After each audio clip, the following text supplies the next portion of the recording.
We're in the middle of a very busy reporting season, and over a dozen FTSE 100 firms are due to release results or a trading statement of some kind in the coming week.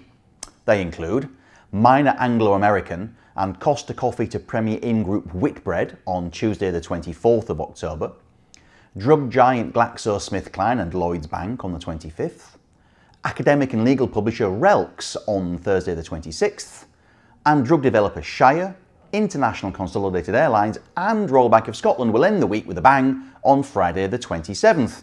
But for me, the company really capable of causing a fuss is another bank, Barclays, when it reports third quarter numbers on Thursday the 26th of October.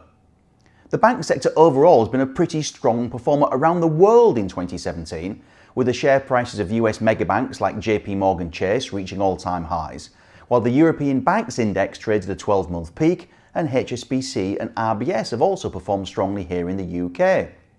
However, Barclays shares have not joined the party, as we can see here, even if they do seem to be trying to form a bit of a bottom on the chart, if technical analysis is your thing. It isn't mine, by the way. It's hard to divine exactly why Barclays shares should have been so weak, although there are a few clouds hanging around. The first is the regulatory investigation into Chief Executive Jez Staley's poor handling of a whistleblowing case. The second is an ongoing civil lawsuit in America over the mis-selling of mortgage-backed securities over a decade ago. That could still lead to a very large fine.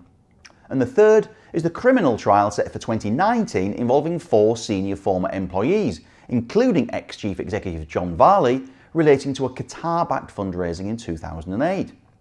None of these create a particularly nice smell, and questions also hung over boss Staley's strategy to commit to expanding the investment banking arm. This is a very cyclical business that rides bull markets up and rides bull markets down. It's a source of great regulatory scrutiny, and the key assets have got legs, so they can be hard or expensive to keep. Although we have seen stock markets do well this year, and there have been some massive merger and acquisition deals announced, the absence of volatility doesn't help investment banks that much, and there have been relatively few new stock market listings, certainly in London. None of that helps fee income, and the results from the investment banking arms of JP Chase, Citibank and Bank of America over in the States were all okay, but not brilliant for the third quarter, and profits were down 15% year on year between them, with the bond or fixed income markets proving particularly tricky. So all eyes will be on the performance of Barclays Investment Bank when Staley and his team unveil the Q3s on the 26th. Just so you know, the corporate investment banking segment, which lies within Barclays International, made £885 million in the third quarter of last year and £2.5 billion for the first 9 months. Those figures are your benchmarks. As for the rest of the numbers, you need to keep an eye on 3 more sets of data. First, loan and deposit growth. As we can see here, the second quarter was a bit of a disappointment on both fronts, and Barclays still isn't really growing. It's shrinking itself back to health through cost-cutting and disposals. Second, whether Barclays adds to the £26 billion already taken in loan impairments, conduct and regulatory fines and restructuring costs since 2013. With a deadline for payment protection insurance mis-selling compensation set for 2019, it'll be interesting to see if there's a final spike in claims. This is the quarterly trend in those 3 numbers combined going back to Q1 2013. The comparable figure from a year ago was £1.6 billion. And finally, look at overall profits.